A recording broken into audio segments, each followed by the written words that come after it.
అందరూ నన్ను నీలకంఠుడు అని పిలుస్తారు. నా గొంతు ఎందుకు నీలంగా మారిందో తెలుసా?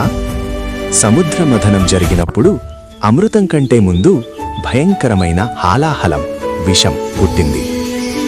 లోకాలను కాపాడడానికి నేను ఆ విషాన్ని తీసుకున్నాను. కాని దాన్ని నేను మింగలేదు, అలాగని బయటకి ఉమ్మివేయలేదు. గొంతులోనే బంధించి ఆపేశాను. ఎందుకంటే ఆ విషాన్ని మింగితే నా లోకల ఉన్న లోకాలు నాశనమవుతాయి. బయటకి ఉమ్మివేస్తే నా ముందున్న ప్రాణకోటి నశిస్తుంది. అందుకే దాన్ని అక్కడే నిలిపివేశాను. నీ జీవితానికి కూడా ఇదే సూత్రం వర్తిస్తుంది. ప్రతిరోజూ నీకు ఎదురయ్యే అవమానాలు, కష్టాలు, ఇతరుల విమర్శలే ఆ విషం.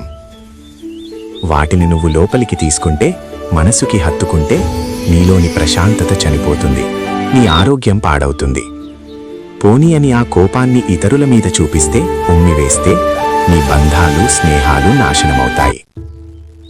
అందుకే వత్సా, ఎవరైనా నిన్ను ఏదైనా అన్నప్పుడు ఆ మాటలను నీ మనస్సు దాకా రానివ్వకు. అలాగని తిరిగి వాళ్లని ద్వేషించకు. ఆ విషాన్ని అక్కడికక్కడే వదిలేయి.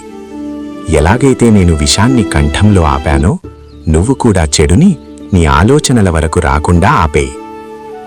శివరాత్రి జాగరణ అంటే కేవలం నిద్రపోకుండా ఉండటం మాత్రమే కాదు, నీ మనస్సులోకి ఇలాంటి ద్వేషం, అసూయ అనే విషం రాకుండా కాపలా కాయడం కూడా.